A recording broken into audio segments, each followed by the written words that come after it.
Bernard Combe pour la liste Vive ma ville et Raphaël Chaumeil pour Tuloncoeur nous ont rejoint. Le même de Balkan 2014. Messieurs, bonsoir. Bonsoir Madame Brazeau. Avec vous, nous allons donc également aborder vos programmes en matière d'environnement, de sécurité ou encore de culture.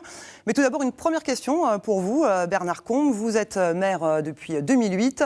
Vous brillez un troisième mandat. On a senti à un moment un petit moment d'hésitation avant que vous annonciez donc votre candidature. Vous avez hésité à vous présenter à nouveau ? Quand avez-vous ressenti de l'hésitation chez moi à ce moment-là ? Avant l'automne. Avant l'automne.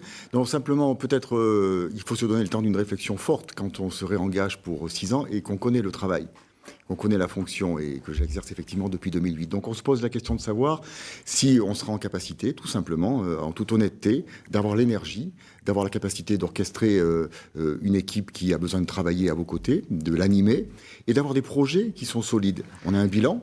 Je peux le défendre très facilement parce qu'il est honorable et nous avons des perspectives très importantes et donc du coup l'énergie je l'ai trouvée finalement à la bonne période et au bon moment et je suis là devant vous aujourd'hui. Oui, d'ailleurs vous parlez beaucoup d'audace nouvelle, de rupture avec ce que les tulistes ont connu jusque-là. C'est une façon de dire aux électeurs que s'ils votaient pour vous, ce ne serait pas le mandat de trop, que vous n'êtes pas, il n'y a pas une forme de lassitude ou d'usure qui s'est installée ? Je n'ai pas ressenti de lassitude chez les électrices et les électeurs tulistes, à ce jour, en tout cas dans le cadre des porte-à-porte que nous faisons et des rencontres que nous avons. Et d'autre part, je pense qu'il y a derrière la personne que je suis une équipe qui part et une équipe qui arrive, et que je propose aux tulistes. 20 nouveaux candidats, colistiers, de toutes origines, de toutes fonctions, très actifs, très, très motivés, très habiles et en envie et en énergie. Et donc ce sera aussi à moi d'animer cette équipe si les tulistes nous font confiance et de montrer à quel point l'audace sera de rigueur, si j'ose dire.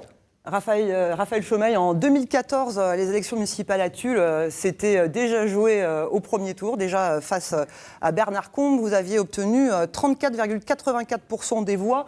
Qu'est-ce qui peut faire que 6 ans après, la tendance s'inverse en votre faveur ? Je crois que c'est plus du tout la même conjoncture. On était dans une verticalité lycéenne en 2014, on a une grosse pression, bien sûr, qui s'exerçait sur nos épaules. Il avait fallu trouver 33 candidats à l'époque, pour colistiers. C'était quand même très très compliqué. On avait eu le courage de porter une liste, de porter une cohérence avec des propositions. Aujourd'hui, on est dans un cas de figure totalement différent. On a un maire sortant qui a 3 mandatures sur les épaules, avec un taux d'insatisfaction auprès des tulistes qui est quand même très très grand au sortir de ce mandat. Je crois que pour Bernard Combe, c'est l'hésitation dont il a pu témoigner durant les mois précédents montre aussi qu'il y a une lassitude du pouvoir. C'est certainement le mandat de trop.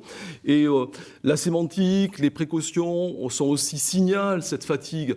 Bon, c'est évident qu'il n'y a plus la même appétence. Il y a un exercice aussi qui a été difficile pendant cette mandature, qui s'est partagé pour moi en 3 séquences. La première séquence, c'est la fin de la mandature de François Hollande, donc très aspirée par les sphères parisiennes. La deuxième étape, c'est la tentative d'être élu sénateur et d'être élu député, qui toutes les deux ont été consacrées par une défaite. Et puis la troisième, ça a été un petit temps de latence, parce qu'il a fallu revenir, c'était compliqué. Et moi, j'ai senti un maire investi depuis 8 mois, principalement. Raphaël Chaumeil fait référence à François Hollande. Alors justement, il vous a donné son soutien, il vous donne aussi son avis sur Tulle. Il ne cesse de le faire, il a toujours été un tulliste assidu, je crois qu'on peut le dire, quelles que soient les fonctions qu'il a pu occuper nationalement. Il est devenu propriétaire à Tulle, c'est un signe fort qui est envoyé aussi aux tullistes, d'attachement. Et ensuite, il m'a donné le conseil de me représenter, mais si je n'avais pas voulu le suivre, je ne l'aurais pas écouté. Et simplement, à un moment donné, c'est une décision extrêmement personnelle, parce que vous engagez aussi, vous, votre énergie et votre dynamisme, et vous engagez aussi votre famille, qui, on peut trouver que 12 ans, c'est aussi long en matière d'investissement. Alors moi, je n'ai pas vécu et je n'ai pas ressenti ces différents temps dont parle M. Chaumeil, mais c'est normal, il est dans l'explication de texte qui correspond aussi à ce qu'il veut démontrer. Il y a simplement des temps différents dans l'action municipale. Ces temps-là, ils sont forts et ils sont scandés.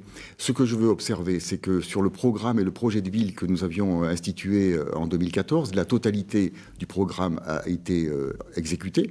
Et nous avons en plus par des adaptations successives, su apporter des services nouveaux à la population tulliste. Donc c'est vraiment, je crois, si on veut être honnête, un bilan à la fois séquencé, qui correspond aux engagements que nous avons pris, et aussi, je crois, à l'adaptation des exigences nouvelles d'une gestion de ville. Est-ce que vous avez quand même vécu vos échecs aux élections législatives et sénatoriales comme un petit peu un vote sanction contre François Hollande, et est-ce que vous craignez que finalement ça perdure encore un peu, une petite queue de la comète ? Je ne pense pas que ce soit le cas. J'ai pour mémoire d'abord la situation des sénatoriales de 2014. J'y suis allé quand même avec la sérénité qui convient. Les majorités n'étaient pas du côté des socialistes. Au vu des résultats de Malmort, de Brive et d'Ussel qui avaient changé de camp, on savait très bien qu'il était très difficile d'obtenir un poste de sénateur. Mais néanmoins, il faut toujours combattre pour ses idées. Il faut toujours avancer sur son chemin. Et quand on croit à des choses importantes, on va les défendre, même quand ce n'est pas toujours facile. Et M. Chaumeil, d'ailleurs, sait bien aussi le faire. Et ces sénatoriales, je les ai perdues de 47 voix. Donc je ne crois pas avoir manqué. Ensuite, il s'est passé les législatives. Aux législatives, les choses étaient différentes. J'aurais pu y aller en 2012, à la suite de l'élection de François Hollande, et un premier tour à l'élection m'était assuré, comme il l'a été pour Sophie Dessus. Je n'ai pas voulu le faire parce que j'ai pensé qu'à l'époque, j'avais à remplir des missions locales, fortes. La tenue de la ville, le conseil départemental, et ça, il fallait agir, et l'agglomération. Donc je me suis consacré au local, en ayant de toute façon aussi une fonction à l'Élysée, à temps partiel, pour remplir aussi des missions dans le cadre qui sont les miennes, c'est-à-dire d'accompagnement des projets des élus. J'étais tout à fait dans mon cadre de travail. Ensuite, aux législatives de 2017, j'y viens 2 minutes, je partais avec des conditions difficiles. La République En Marche, n'était pas aussi en panne qu'aujourd'hui. Mais je voudrais rappeler simplement que j'ai fini avec 47% des voix. Et que j'étais le seul député, candidat député de deuxième tour, à figurer au deuxième tour avec ce score-là. Donc 47% et 58% à Tulle, ça donne une petite idée aussi de ma capacité à rassembler. Donc Bernard Combe, vous êtes à la tête d'une liste d'union de la gauche, Raphaël Chaumeil, une liste d'hiver droite. Vous vous présentez sans le soutien de LR, ni de Corrèze Demain, l'association de droite et centre-droit du département. Ah bon ? Ils ont même tenté de vous barrer la route avec la candidature de Dominique Christian qui finalement a jeté l'éponge en cours de route.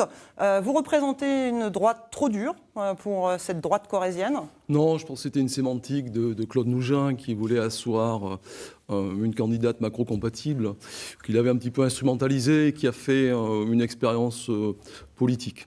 Une expérience politique malheureuse. Vous savez, la politique, c'est une trajectoire où on est souvent poignardé par les siens, ou on peut être victime de choses trappes.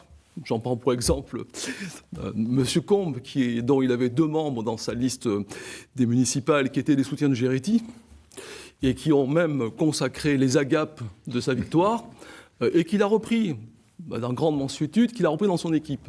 Pour les trahisons sont non, 2 pour l'instant. C'est pas tout à fait la même chose. Bon, les trahisons sont monnaie courante. Après, il faut savoir tracer sa route. Les Tulistes m'ont fait confiance, ne m'ont pas lâché, eux.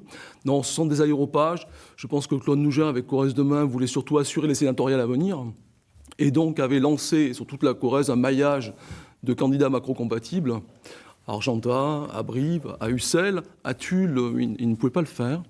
Et il n'a pas réussi à le faire, voilà, tout simplement. Pour ma part, moi, j'avais une liste de citoyens qui viennent de la société civile. Je n'aurais pas demandé leur carte, je ne leur ai pas demandé quelle était leur sensibilité politique. Ils ont un sentiment d'urgence.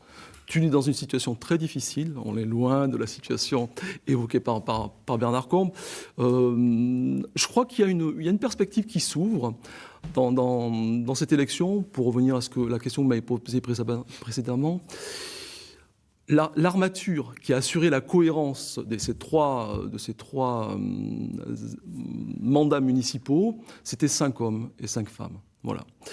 Qui aujourd'hui se sont retirés de la scène politique. C'était Madame Grador, Monsieur Soulier, Monsieur Seguin, Monsieur Lagarde et le dernier, Monsieur Chouin. Qui était, il faut le dire, et je crois que le maire de Tulle leur a rendu hommage lorsqu'ils ont annoncé leur départ, qui était vraiment la charpente de l'équipe municipale. Monsieur Combe, dans ses va-et-vient successifs avec Paris, revenait et était réancré par le travail de fond que faisaient ces 5 personnes qui ont fortement marqué l'histoire de la ville et l'engagement politique dans cette ville. Aujourd'hui, il ne les a plus. Je pense que c'est une équipe très inexpérimenté qui va à la conquête de la mairie. Et je pense que c'est une faiblesse aussi dans cette proposition qu'il nous fait au regard des colistiers. Un tiers de votre liste a été conservé, Bernard Combe, c'est ça ? 20 candidats sont nouveaux sur les 33, plus les deux. Un tiers, voilà. Je pense que c'est... Alors, je ne sais pas comment interpréter, M. Chaumeil, cet exposé, parce que l'expérience de vos candidats est bien moindre encore que celle de ceux qui sont encore dans la liste et qui reviennent exercer ou proposer d'exercer des missions d'accompagnement. Et puis les nouveaux sont là aussi avec des compétences. J'ai eu la chance d'avoir ces élus dont vous parlez.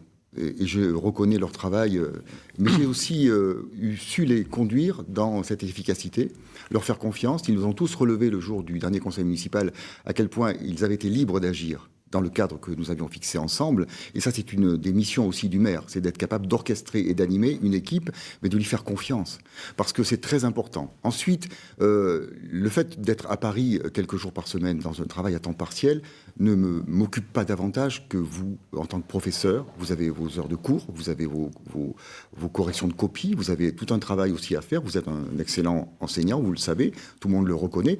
Vous êtes investi dans ces missions-là. Et dans ce cadre-là, être actif et maire, c'est-à-dire être en position d'activité, c'est essentiel pour comprendre ce qui se passe dans la cité. Et simplement, peut-être quelques allers-retours à Paris pour traiter des dossiers très importants pour la ville. J'ai été capable quand même, je le dis, de ramener des dossiers de fond. La cathédrale n'a pas été refaite de fond en comble pour 3,6 millions d'euros par le ministère de la Culture si nous n'avions pas défendu ce dossier. La scène nationale de théâtre n'aurait pas été défendue et créée si je n'avais pas eu les contacts à Paris nécessaires. Et je pourrais parler aussi du tribunal de grande instance qui est revenu à la faveur, certes, de la décision d'un président de la République, mais quand même, parce que j'étais là derrière pour agir dans ce cadre-là. Et tous ces dossiers-là qui ont été suivis, l'Agence nationale de l'habitat qui a donné beaucoup d'argent, plus d'1 million d'euros pour que nous rénovions l'espace de l'avenue Ventadour. Je passe sur le million d'euros que nous avons donné à l'hôpital pour qu'il puisse demain construire l'Institut des soins infirmiers. Tout cet argent-là, il n'est pas venu par hasard, il est venu parce qu'on s'est battu pour le faire. Et vous savez, on va résumer les choses simplement. J'ai fait sur le mandat 2014-2020 1450 rendez-vous à la ville de Tulle. Vous pouvez consulter mon agenda, il est public.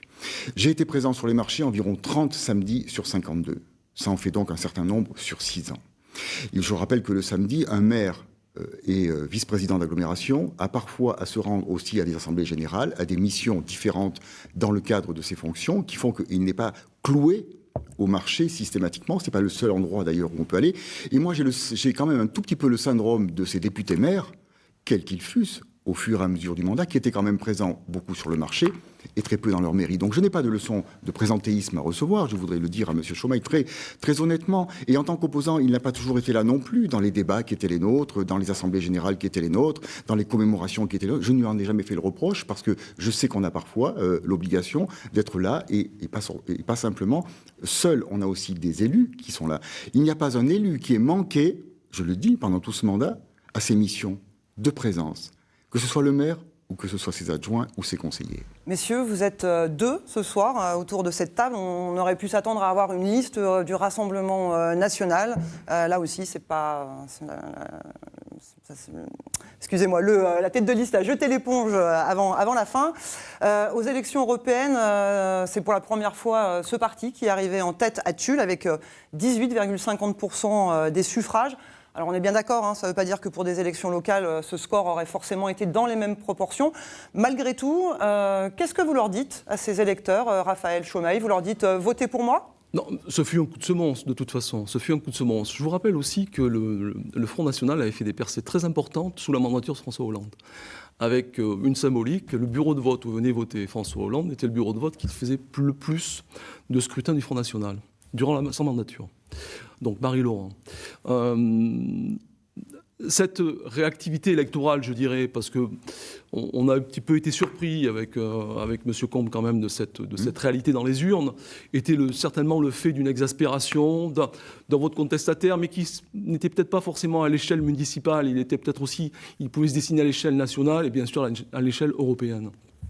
Donc faire de ce scrutin une symbolique qui aurait pu asseoir sur notre territoire une liste municipale menée par un candidat du Rassemblement national, ça n'a pas été pertinent puisqu'il n'a pas pu s'implanter. Voilà, il n'a pas pu s'implanter. Et ces électeurs, c'est des électeurs qui observent le sentiment de déclin qui existe dans cette collectivité. Cette paupérisation qui s'ancre de plus en plus dans cette paupérité, cette paupérisation qui s'ancre de plus en plus dans la cité, et avec leurs moyens, qui sont parfois des moyens un peu extrêmes, ils le signifient, tout simplement. Bernard Combe, pareil, qu'est-ce que vous leur dites à ces électeurs ? D'abord, je suis heureux qu'il n'y ait pas eu de liste de Rassemblement national à Tulle, pour toute la symbolique que représente aussi notre cité par rapport à cette cause. Ensuite, le résultat du Rassemblement national, au niveau national et au niveau local, est semblable.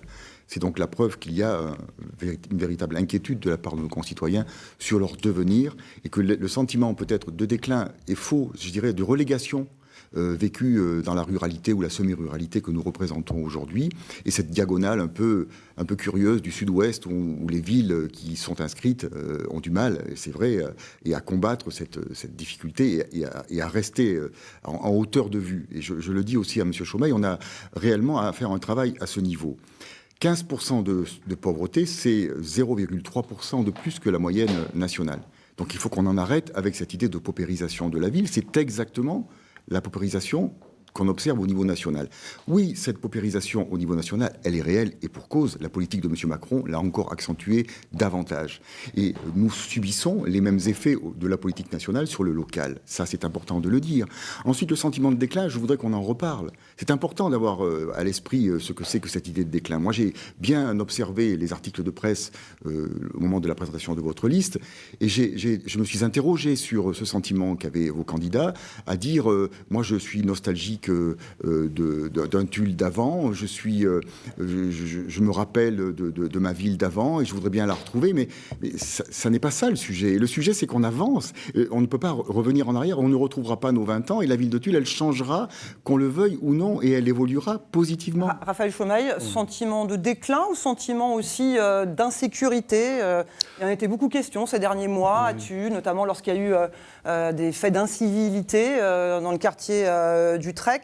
Vous trouvez que l'insécurité augmente à Tulle ou c'est plutôt le sentiment d'insécurité ? Pour revenir sur le propos de Bernard Combe, je crois qu'il y a une dislocation du lien social. Ce que mes colistiers ont voulu exprimer à leur façon, c'était qu'ils veulent retrouver un pacte social. Ce pacte social qui est en train de se déliter. Et M. Combe s'enferme, je dirais, aussi dans la réalité du déni. De déni. Il faut pouvoir regarder, il faut échanger, mais pour échanger, il faut être un maire à plein temps.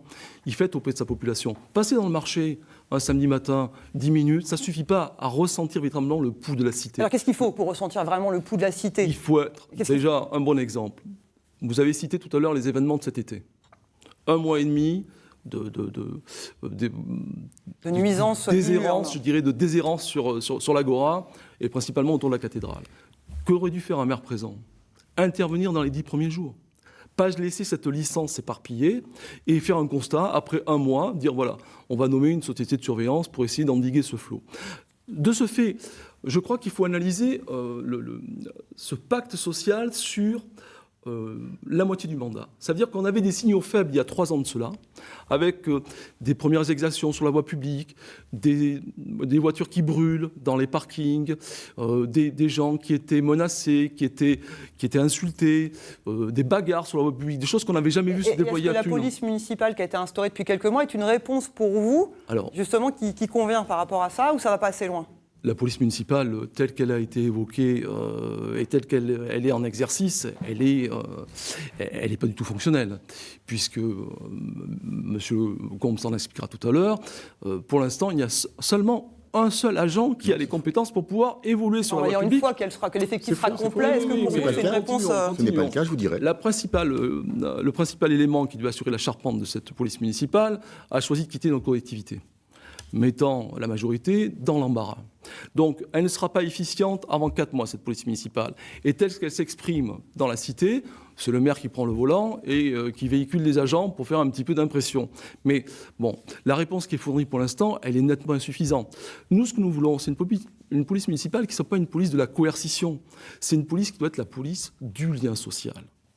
Elle doit retisser des liens avec la population, retisser un dialogue avec la population, réunir de l'information, diriger vers les acteurs sociaux des populations qui sont en déshérence, et celles qui sont pénalement condamnables ont fait un lien avec la police nationale. Voilà, la police municipale, elle a cette fonction-là. Elle a une fonction de remontée d'informations et de traitement de l'information par l'équipe. Mais vous voudriez quoi? Plus d'agents? Pour l'instant, nous sommes à 4 agents. Nous n'avons pas fait le choix, comme j'ai pu le lire dans le programme de M. Combe, de faire une vidéosurveillance à outrance. Pour l'instant, nous avons fait le choix de mettre en place cette police municipale avec 4 agents, sur des horaires qui sont une amplitude horaire qui est beaucoup plus grande que celle que propose la majorité sortante, avec une volonté de recourir à des acteurs sociaux, avec des médiateurs de rue pour les populations qui sont des populations en déshérence et qui arrivent sur le territoire de Tulle et qui n'ont pas les mêmes contrats sociaux. Les tullistes, quand vous les interrogez, ils vous disent « Moi, je ne peux pas tisser des liens avec des gens qui ne respectent aucun contrat. » Et souvent, ils n'ont que leur bonne volonté ou leur sérénité à opposer à des violences verbales, à des violences parfois physiques. Je prenais pour exemple, en 2017, le 24 décembre, qui a été pour moi un marqueur. Un homme qui rentrait chez lui, un homme très paisible, qui a été laissé pour mort sur la voie publique. L'équipe sortante n'a pas pris conscience de la transformation sociale, de notre corps social. Il fallait donner une réponse. Cette réponse, elle arrive tardivement, de façon électoraliste, à un mois des municipales. C'était donc l'avant-dernier conseil municipal. 4 mois. Et, Ah oui, elle n'a dupé personne. Elle n'a dupé personne. Elle était une réponse à ce que Vous avez l'impression que ça vous a un petit peu coupé l'herbe sous le pied, d'ailleurs, par rapport à ce que vous auriez pu proposer? On a eu une stratégie électorale. Bon, on ne peut pas en vouloir au maire sortant d'utiliser cet outil-là. Il était de bonne guerre. Maintenant, ce qui m'intéresse, c'est l'efficience. Voilà, c'est l'efficience et surtout, peut-être, on va pouvoir profiter de ce débat pour demander à Bernard Combe ce qu'il doit faire avec sa vidéosurveillance à outrance, puisqu'il va en mettre partout. À outrance? Donc vidéoprotection. On va revenir sur ces sujets-là, qui sont très importants. La police municipale, les horaires que vous avez prévus, vous pensez que ça... Regardez l'image de la place de la cathédrale, regardez si effectivement on se sent en insécurité dans cet endroit. Simplement, revenir sur les questions du trek cet été, où il s'est conjugué un certain nombre de facteurs qui n'appartiennent pas tous à la manière dont vous percevez la ville aujourd'hui. Je vous rappelle que dans ce secteur, il y a notamment ce qu'on appelle un centre de l'enfance, avec des jeunes qui parfois étaient en très grande difficulté sur ce site, parce que mal accompagnés pour des raisons diverses, techniques notamment, qui ont fait qu'ils ont rejoint un public parfois aviné, il faut le reconnaître, et qui mettait peut-être de l'insécurité ou de l'intranquillité dans ce secteur. Moi, j'ai agi au quotidien. Dans ce cadre-là, j'étais en Corrèze, j'étais à Tulle. D'abord, j'ai agi avec Madame Grador, ma première adjointe. On s'est simplement organisé pour être présent sur le site et régler les problèmes les uns après les autres. Le commissariat de police a été prévenu. Ils nous ont dit, nous, on est en période de vacances et nous avons des difficultés à obtenir des agents de police pour faire des tournées. On a été obligé donc de renforcer ça avec des cellules, on va dire, extérieures qui sont venues, des agents de sécurité qui sont venus essayer de régler cette problématique. Et j'ai enclenché ensuite la création d'une police municipale. Je l'ai enclenchée, d'abord, vous l'avez demandé. Certes, je l'aurais faite après les élections, je l'aurais mise dans mon programme. Vous auriez dit, mais que ne l'avez-vous fait plus tôt? Donc, si je le fais avant, je réponds aussi à un besoin. Je vous rappelle quand même que la population lors du dernier un petit peu sondage qui s'est déroulé chez vos confrères de la montagne sur l'insécurité vécue ou telle qu'elle est vécue ou ressentie à Tulle, montre qu'il n'y a pas ce sentiment aussi fort que vous le dites. Et les 2 incidents que vous avez relevés, accidents graves que vous avez relevés, vous faites ça pour étayer une situation qui est au demeurant extrêmement calme. Les incivilités sont rares. La criminalité est très basse et les statistiques nationales et locales le montrent de manière exemplaire. Si j'ai souhaité, moi, créer cette police municipale, alors vous me dites, le chef de service va en partir au mois de juin pour aller à Arcachon. C'est le droit de tout agent d'espérer se promouvoir et se développer dans l'espace. Il y a aujourd'hui 4 candidats à la chefferie de police municipale qui seront donc audités la semaine prochaine. Et qui seront en poste au 1er juin pour remplacer le départ. Avec quels horaires de travail? Il y aura donc 4 policiers municipaux. Le dernier, le 4e, est en cours de recrutement. J'ai parlé lors de la conférence de presse d'horaires de bureau liés au fait que les gens puissent appeler au téléphone la police municipale. Mais ensuite, la police municipale, elle se déploie à d'autres moments et à d'autres heures que 18h30, bien évidemment, puisque nous organisons et redéployons la journée des policiers municipaux dans le cadre des besoins. D'abord, la surveillance aux abords des écoles pour limiter limiter la difficulté liée aux stupéfiants, et vous le savez très bien. Ensuite, tout ce qui concerne les festivités de vendredi soir, de fin de week-end, les fins de période de vacances, qui sont aussi l'occasion de voir une jeunesse un petit peu perdue parfois dans la ville. Et en tout cas, limiter ces questions-là. La criminalité et la sécurité est très basse à Tulle, tout le monde s'accorde à le dire. Néanmoins, la ville a changé comme la société a changé. Les gens se conduisent différemment aujourd'hui et il faut adapter les situations. La police que vous avez décrite municipale, c'est exactement celle que nous faisons. Donc je vous remercie de l'avoir si bien décrite, ça m'évitera de le refaire. Bernard Comte, je reviens juste sur vous avez un petit peu d'avance. Hein. Un petit élément très important. Le service de la tranquillité et de la sécurité publique que nous mettrons en place sera organisé autour de 4 policiers municipaux, de 7 agents du service de domaine public, d'un médiateur social de rue, d'un médiateur urbain. Donc cette équipe-là, composée de 11 à 12 personnes, sera en mesure, je le crois sincèrement, d'organiser la tranquillité, la sécurité et la sérénité sur l'ensemble de l'espace de la ville. Je reviens 2 minutes sur la vidéoprotection. Alors pourquoi, Ce n'est pas de la vidéosurveillance. Vidéoprotection. Elle enregistre uniquement. Elle enregistre uniquement. Elle permet de relever des délits lorsqu'il y a notamment des cambriolages, de repérer les véhicules et de les poursuivre. C'est quand même l'intérêt de la vidéoprotection. Elle sera mise en place après une large concertation des citoyens sur les secteurs concernés, qui sont au nombre de 3. Le quartier de la Gare, le quartier du Trek, où vous avez dit qu'il se passait des choses, et ensuite les quartiers commerçants, Jaurès et avenue Victor Hugo. Je ne ferai rien qui contrevienne aux libertés publiques. Vous le savez, j'y suis au moins autant attaché que vous. Ce que nous ferons, c'est que nous étudierons avec la population et les gens concernés. Si vous demandez aux commerçants de la Victor Hugo si on veut mettre des caméras, ils vont vous répondre oui. Bernard Comte, je vais être obligé de vous interrompre sur cette question-là. Non, mais c'est des questions importantes. Oui, ça concerne la vie des tulistes. Beaucoup d'avance. Oui, mais bon, on va rattraper le retard alors. Après, bon. Très bien. Sur ces caméras de vidéoprotection, Raphaël Chaumeil, vous pensez que c'est pas une bonne idée, ou alors peut-être que dans les parkings Non, mais je dis d'abord quel aveu d'échec. Et je reprendrai une parole de Madame Grador. Finir 3 mandatures avec la création d'une police municipale, c'était pour elle reconnaître qu'elle n'avait pas réussi l'engagement politique pour lequel elle avait tant donné. Et ça a été un moment de fragmentation dans la majorité sortante. Elle existe, cette police municipale. Il y a 2 ans de cela, lorsqu'on l'abordait en conseil municipal, on nous riait au nez. Hein. Rappelez-vous la formule un peu facile, Tulle n'est pas Chicago. La réalité, c'est que comparaison n'est pas raison. Il est évident que par rapport aux strates, Tulle a une criminologie, si vous voulez, qui est moindre. 40% de moins que les villes de la même Oui, mais vous avez une augmentation de 25% de l'année. Oui, 40% de moins. Monsieur Combe, oui, mais... ne vous coupez pas, je ne vous ai pas coupé. Vrai. On a 25% de hausse de faits criminels entre l'année dernière, le premier semestre, et le premier semestre de l'année d'avant. Donc il y a des chiffres significatifs. Il y a un sentiment d'insécurité, et puis il y a des situations où les gens sont en péril. Et moi, ce qui m'a beaucoup interrogé pendant la préparation de cette municipale, j'ai invité à la maison pendant 4 semaines de suite 20 à 30 personnes pendant 3 jours. Et ils exposaient la perception de leur ville. Parce que vous savez, en tant qu'élu, on a une perception. Le Corbusier disait, on prend toujours le chemin des ânes, on prend toujours la même voie. Ces gens, ils me racontaient leur quotidien. Ils me racontaient les stratégies d'évitement dans la ville pour éviter certains secteurs en fonction d'un horaire. Peut-être c'était un sentiment d'insécurité, monsieur Combe, mais c'était leur réalité. Des gens qui n'allaient plus dans les associations, passer l'heure tardive, des gens qui changeaient leur habitude, mais que ce pouvaient être des collégiens, ce pouvaient être des lycéens, ce pouvaient être des personnes adultes, et ce pouvaient être aussi des personnes âgées. Je pense qu'on a compris vos visions respectives du sentiment ou de l'insécurité réelle à Tulle. Pour parler de bonnes nouvelles aussi, à Tulle, le dynamisme démographique, la population a augmenté entre 2012 et 2017, plus 500 âmes pour Tulle. C'est un signe pour vous que la ville est quand même attractive encore Alors, vous savez, ce chiffre-là, il faut l'analyser en fonction, par exemple, des résultats sur les inscrits, sur les listes électorales. Nous sommes à 9036 inscrits. Ces 500 personnes... C'est le solde migratoire, d'ailleurs, qui est positif. C'est pas qu'il y a eu plus de naissances. Bien sûr. Ce sont des installations. Vous savez, il y a eu beaucoup de polémiques sur des nouvelles populations qui arriveraient à Tulle. Je pense qu'il y a un système tout simple, c'est un système de capillarité. Vous savez maintenant qu'un allocataire en France, s'il est dans une structure HLM, il a un numéro.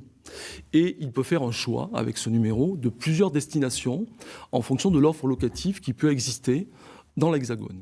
Voilà. Et on a des locataires qui font le choix d'aller vers des collectivités plus accueillantes que d'autres.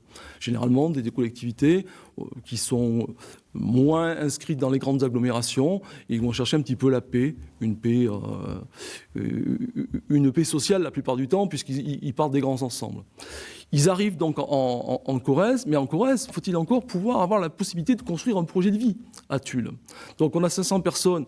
C'est le chiffre du maire, moi je ne l'ai pas vérifié. Non, c'est de l'INSEE, monsieur. Voilà, de l'INSEE, bon. Moi, je les ai même quelque part avec moi. On a donc ces personnes qui viennent s'installer à Tulle, et c'est vrai que tout le monde reconnaît. 49%. Voilà. Tout le monde reconnaît qu'on a de nouvelles habitudes, donc des gens qui sont pris en charge par la collectivité. Pourquoi ils viennent à Tulle ? Je pense qu'ils viennent à Tulle aussi parce qu'il y a un statut de ville préfectorale.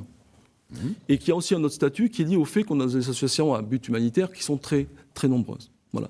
Donc ils viennent chercher à mieux être, à mieux vivre.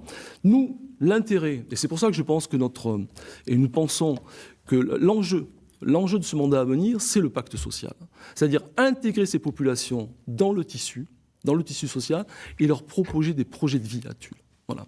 La grande difficulté, c'est qu'on n'a pas un grand déploiement économique et que peut-être leur appétit sera borné par une réalité économique et sociale. Il ne nous reste plus que 24 minutes. Bernard Combe, attirer et être attractif pour de nouveaux habitants, c'est bien. De l'être aussi pour les entreprises, c'est également encore mieux. Il y a eu quelques implantations dans le bassin de Tulle ces dernières années. La société Innova, une deuxième entreprise pour Polytech.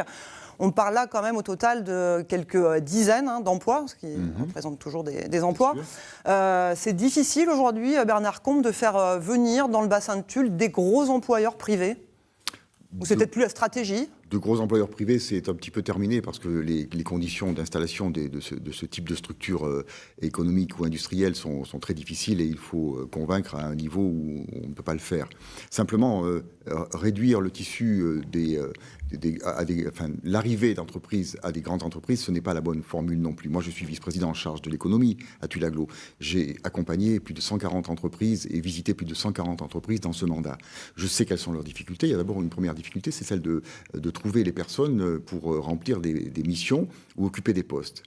Il y a un taux de chômage à Tulle qui est de 6,3. Il est plus faible que la moyenne nationale, je le redis.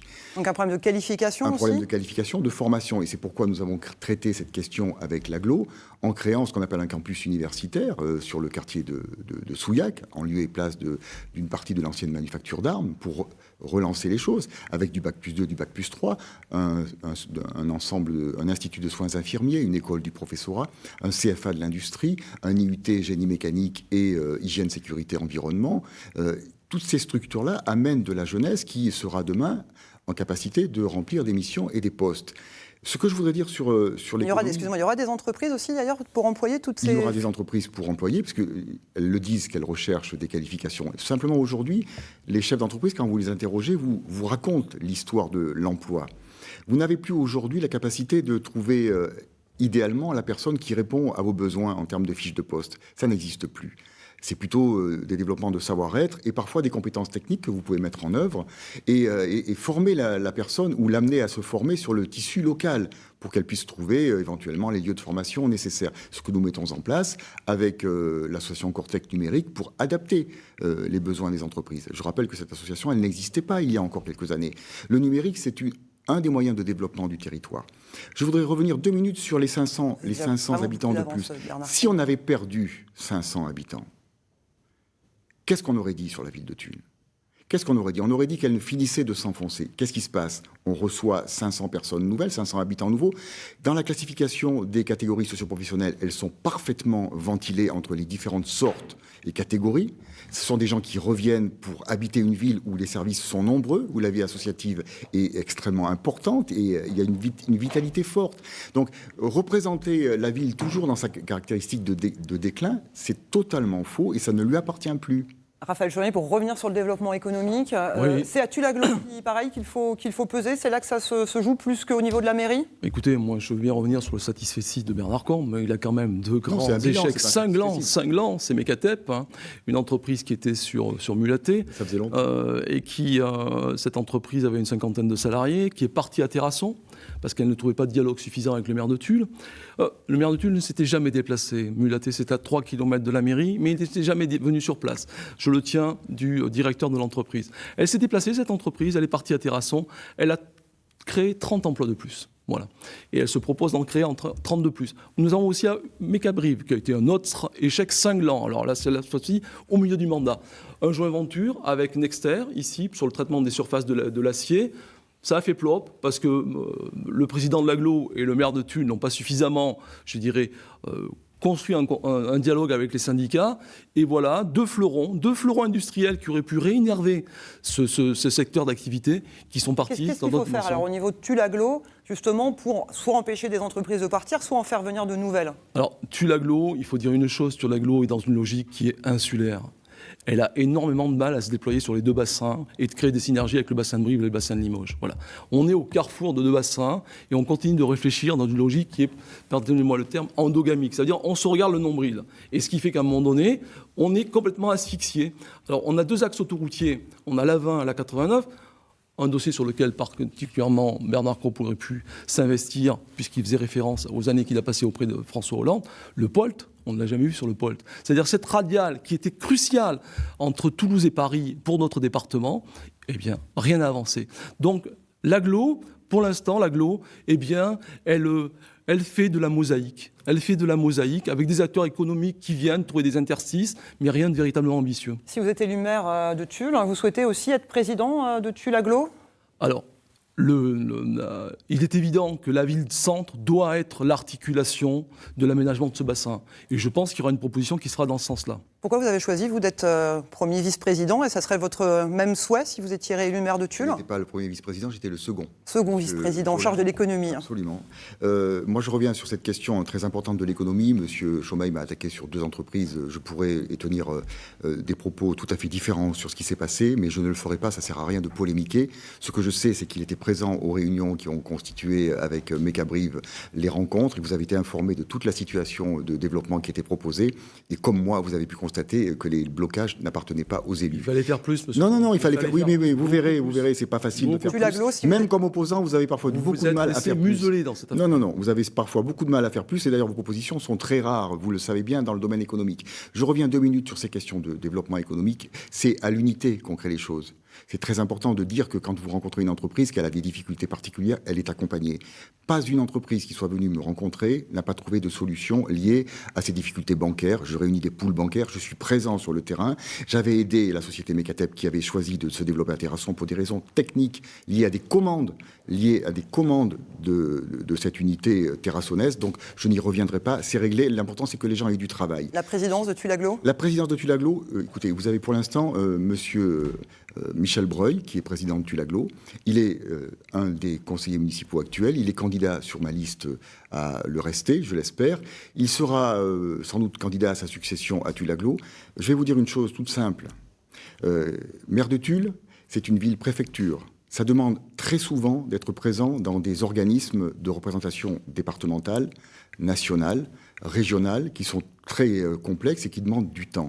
L'agglomération doit être gérée par quelqu'un qui a toute l'attitude pour le faire et toute la capacité. Je rappelle simplement que j'avais demandé en 2014 à ce que ce soit un tulliste ou une tulliste qui devienne président ou présidente de l'agglo. Je l'ai obtenu, malgré quelques difficultés observées sur le territoire. Monsieur Breuil a toutes les capacités à conduire cette unité parce qu'il a le sens à la fois de la ville-centre et le sens de l'intérêt de l'agglomération. Donc ce sera lui, je l'espère. Moi, je resterai, si j'ose dire, à ma place de maire. On va parler à présent, si vous voulez bien, des commerces, notamment de l'avenue Victor Hugo, qui connaît quand même régulièrement des situations difficiles pour retrouver des repreneurs quand les magasins sont fermés. Qu'est-ce que vous proposez, Raphaël Chaumeil? Est-ce que vous pensez d'ailleurs qu'il y a la possibilité aujourd'hui de contrer le e-commerce, la zone de chalandise de Brive? Qu'est-ce que vous pensez faire pour ça? Moi, je vais revenir sur la parole de M. Combe. Pourquoi il n'a pas été président de l'agglo ? Si vous revenez par contre systématiquement, on ne va pas pouvoir avancer dans le débat. Ça ne sera pas longtemps, ne vous inquiétez pas. 2012-2014, il y avait une présence élyséenne qui était plus intéressante que d'être président de l'agglo, tout simplement. Encore ? Quant à M. Breuil, vous dites qu'il est candidat à sa succession. Moi, je trouve que la fin de sa mandature a été quand même marquée par des affaires de détournement d'argent public qui mettent fortement en péril sa capacité à revenir exercer une présidence. Attention à ce que vous dites quand même. Je le dis ici, je l'ai dit entre-temps en d'autres lieux. Détournement d'argent public. Détournement d'argent public, et je le répète. De sa part ? Pas de sa part. Ah, vous m'avez fait peur. Pas de sa attention, voilà. La sémantique a son importance, vous êtes professeur de lettres. Bon. Et donc, je pense que là, pour la succession, ce ne sera pas aussi simple et aussi limpide que vous laissez supposer. Vous verrez. Quant maintenant à la situation et des commerces actuels. Victor Hugo, c'est l'axe central de pénétration dans notre cité. Donc il est évident qu'on doit avoir une attention particulière pour cette zone-là de chalandise et pour une zone qui est celle du Trek, avec une transition qui se fait par la rue Jean Jaurès, qui a été durant ce mandat mis comme zone piétonne et qui a été un véritable échec. La difficulté aussi dans les aménagements, c'est qu'on ne peut pas faire des aménagements qui sont liés à des membres de la majorité. On ne peut pas faire des produits pro-domo qui sont des produits faits pour un élu municipal. Et nous l'avons vu dans la rue Jean Jaurès, ça a été un écueil. Monsieur Combe nous avait promis des locomotives pour venir innerver cette artère. Elles sont toujours attendues, ces locomotives. C'est peut-être difficile, effectivement, alors de faire venir ces grandes locomotives. Qu'est-ce qu'on fait, alors, du coup, quand même, pour éviter que cette avenue se vide petit à petit de ses commerçants ? Moi, j'ai lu un article sur un manager de centre-ville à Moulins, un article très intéressant où la collectivité avait donc contractualisé un poste et cette personne venait articuler une dynamique entre les commerçants et les élus, dynamique à différentes hauteurs, qui était liée au patrimoine, qui était au culturel, qui était à l'économie. Je pense que ce qui a fait défaut dans cette mandature, c'est le dialogue, le lien rompu. Parce que c'est peut-être ça qui va symboliser le lien rompu. Des commerçants qui me disent « Nous n'avons jamais vu le maire pendant la totalité du mandat. Nous n'avons pas vu dans ma boutique un seul élu de la majorité. » Je crois que ce dialogue, il faut le réinnerver. Nous avons deux associations, les enthousiastes sur le quartier du Crec et les bonnets bleus sur le quartier de la rue Victor Hugo. Il faut un partenariat répété. Et nous proposons, nous, une réunion trimestrielle pendant les 2 premières années et des réunions semestrielles. Il faut absolument qu'on s'extirpe de la logique qui dit le commerçant tulliste ne vote pas à Tulle, on ne se coupe pas de lui. Le commerçant tulliste, il met sa voiture devant sa boutique et il bloque la bonne mobilité de la ville. Non, il faut s'extirper de ces logiques-là. Ces schémas-là sont des schémas dépassés. C'est vrai que dans un temps, c'était un schéma qui était lié à une perception électorale. Comme ils ne votaient pas ici, ils n'étaient pas un lobby. Voilà, tout simplement, on ne s'en occupait pas. Mais ils constituent l'attractivité de la cité et on doit composer avec eux. Et ils ont une forte attente en cela. Bernard Combe, vous proposez, vous, notamment de reconcentrer l'offre commerciale. C'est trop long, l'avenue Victor Hugo, pour que les commerces soient dispersés tout du long ? Monsieur Chaumeil, à quoi vous réduisez un élu et un maire ? À certains moments, je me pose la question de savoir comment vous vivez, vous, les choses. Je fréquente les commerces de Tulle, ma famille les fréquente assidûment, je dois dire. On ne peut pas aller dans tous les commerces. Quand il y a un commerce qui ouvre, je me rends dans la boutique dans les semaines qui viennent pour prendre des nouvelles. Et surtout, je suis présent au moment où on constitue le projet. Je voudrais simplement dire que 56 commerces ont été réouverts ou ouverts dans ce mandat. Et 11 reprises d'entreprises artisanales, 56, 11, que le taux de vacances est autour de 16%, qu'il est le même qu'il y a 6 ans, que le nombre de boutiques dans la ville de Tulle est exactement le même que celui de 2014. Je voudrais le rappeler, simplement des choses comme ça. Vous pouvez aller dans d'autres villes tout autour de Tulle, enfin je parle bien de villes, vous montez un petit peu au nord, vous descendez un petit peu au sud, et vous allez regarder où en sont les commerces. Je me suis battu comme maire et comme vice-président de l'agglo pour qu'aucune implantation en zone commerciale ne se fasse ou ne s'étende. C'est le cas, c'est bloqué, Cité A d'un côté, zone commerciale de Cueil de l'autre, et on ne bouge plus. On n'a pas créé de zone commerciale sur la commune de Naves, comme ça a été le projet. Mulaté, c'est une autre. Mais Mulaté, c'est une zone, c'est pas une zone économique au même sens où on l'entend. Et la personne qui a investi, le chef d'entreprise qui a investi aussi et créé des emplois. Et ça freine la chalandise qui part sur Brive. Donc je voudrais quand même le rappeler. Et puis on a aussi le droit d'utiliser des types de commerce en fonction de ses besoins. Simplement, ce que je veux dire, c'est qu'à un moment donné, le commerce est libre en France. La ville, elle n'impose pas l'ouverture d'un commerce. Elle reçoit un porteur de projet, elle l'accompagne avec un pool bancaire, des conseils auprès de la CCI, elle met en place une synergie nécessaire. C'est très long, c'est nécessaire. Il y a un manager de centre-ville à la ville de Tulle qui s'occupe de ce poste. Alors peut-être qu'elle ne remplit pas toutes ces missions-là et que son développement sera possible, mais en tout cas, elle remplit ces missions-là. Elle est accompagnée à l'agglo par des personnes dédiées et à la ville par des élus dédiés. C'est un travail d'élus et d'agents, et pas seulement d'agents. On ne s'en remet pas aux agents. Simplement, moi je voudrais prendre un petit exemple sur la Victor Hugo. Vous avez dans votre liste un commerçant à la retraite qui a une très grande boutique sur la Victor Hugo qui est fermée depuis 4 ans. Il y a eu des porteurs de projets sur cette boutique. Pendant de longues années, ces 4 années ont été longues, on a reçu ces porteurs de projets. Ils voulaient s'installer là. Et bizarrement, on n'arrivait pas. Ça ne marchait pas, ça n'allait pas, le commerce n'allait pas, il y avait des problèmes d'entrée de magasins, partagés avec l'appartement, des choses comme ça. Quand on est sur une liste comme la vôtre, et qu'on ne défend pas soi-même, et qu'on n'est pas capable de porter soi-même un projet de création, c'est bientôt le cas, puisque je sais que ce sera repris par un chausseur, je dis qu'on n'a pas peut-être de leçons à recevoir, et encore moins à donner. Encore moins à donner. Messieurs, parce que je peux vous dire que c'est quand même grave. C'est quand même... Oui, non, je sais pas qui c'est repris. Mais je sais pas qui c'est repris. Non, faites pas des attaques sur les personnes, monsieur le maire. Vous avez dans votre liste un commerçant qui a gardé sa boutique pendant 4 ans fermée dans l'avenue Victor Hugo. C'est repris par... En même temps, il nous reste 10 minutes d'émission. Vous voulez qu'on avance sur l'environnement? Je connais mes dossiers. Je connais mes dossiers, monsieur Chaumeil. C'est le problème. C'est que vous avez développé une politique clanique. Et combien j'ai vu, moi, d'acteurs économiques qui voulaient... Vos amis sont les commerçants et mes ennemis sont les commerçants. Je suis bien sûr que tous les téléspectateurs vont suivre... Ils ont voulu se développer et ils n'ont pas pu se développer parce que vous aviez des structures qui étaient préservées. Il nous reste moins de 9 minutes pour... 3 mandats, c'est ça. Il nous reste moins de 9 minutes, messieurs, pour parler environnement, culture. Ça m'embêterait de ne pas parler quand même de la cité de l'accordéon et des patrimoines, parler aussi environnement. On peut peut-être commencer par la culture, la cité, donc je disais, de l'accordéon et des patrimoines à Tulle. C'est un projet qui vous tenait à cœur, Bernard Combe, depuis longtemps. Il est désormais sur les rails. Bernard Combe, vous dites que ça va permettre à la ville de rayonner, d'attirer des touristes. Vous, Raphaël Chaumeil, vous trouvez que c'est une ineptie ? Oui, c'est un projet totalement décalé, qui aurait pu fonctionner à la fin du 19e siècle, mais au 21e siècle, on attend d'autres propositions. Je crois surtout qu'à travers cette opposition qu'on marque pour ce projet muséal, c'est surtout une volonté de ne pas se retomber dans une logique du surendettement.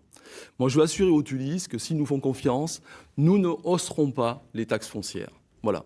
Et ce projet-là, c'est un projet totalement décalé. Alors, monsieur le maire l'annonce à... 8 millions d'euros, 8 millions d'euros, ça fluctue. Non, c'est 7. 8, 9. Il sera à 10, comme l'a été en d'autres temps, la médiathèque qui était aussi annoncée à des prix qui étaient moindres. Ce projet, moi j'aime la culture. J'aime la culture. S'il existe une proposition muséale à porter sur le territoire de Tulle et le territoire de l'agglo, il n'est pas à Tulle. Ah bon ? Il est à Naves. Très bien. Il est à Naves, pourquoi ? C'est le musée de Tintignac. Et qui doit être porté par l'agglo. La ville de Tulle n'a pas les moyens Naves, de porter... site gallo-romain. Avec un site gallo-romain qui nous permettrait une articulation avec la vallée de la Vézère, qui permettrait de remonter du néolithique jusqu'au gallo-romain. On a un site exceptionnel, on a 2 Carnix, tout le monde celte regarde. Il n'y a pas un documentaire aujourd'hui qui est fait à l'échelle monde sans qu'il y ait référence à fait à Naves. Voilà, les élus locaux ne l'ont pas du tout perçu, parce qu'on est toujours dans ce nombrilisme. Bernard Combe, comme les autres, et donc il va nous proposer un musée des sociabilités au travail. Quelle sera l'attractivité ?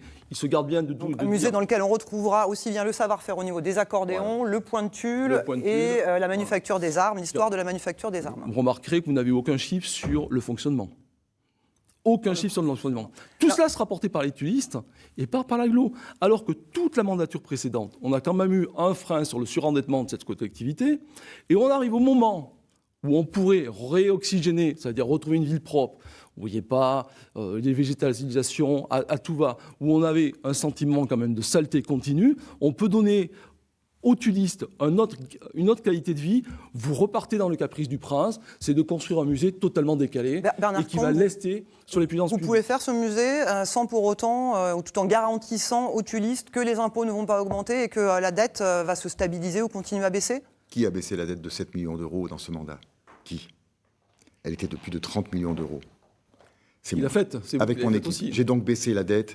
J'ai géré la ville de manière extrêmement économe et rigoureuse, en maintenant un niveau de service élevé. La ville n'est pas sale, monsieur Chaumeil. Je refuse cette acception. Parlez-en aux tulistes. Non, j'en parle avec les tulistes. Il y a 7 secteurs de balayage, 7 employés au balayage dans la ville de Tulle et un balayage mécanique qui est organisé. Je pense que c'est déjà beaucoup. On peut améliorer, on peut toujours améliorer. Et je suis prêt à écouter les améliorations nécessaires. Mais ramenons les choses peut-être au musée 2 minutes. Ça n'est pas un caprice. C'était dans le projet de 3 maires successifs. Simplement, les conditions n'étaient pas requises. Il a fallu travailler aussi pour obtenir ce dossier et le porter au niveau nécessaire.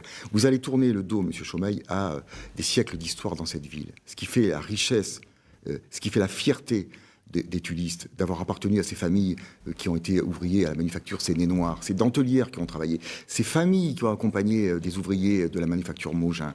Allez, être capable de... Il y a 430 instruments dont on dispose dans des collections qui sont invisibles.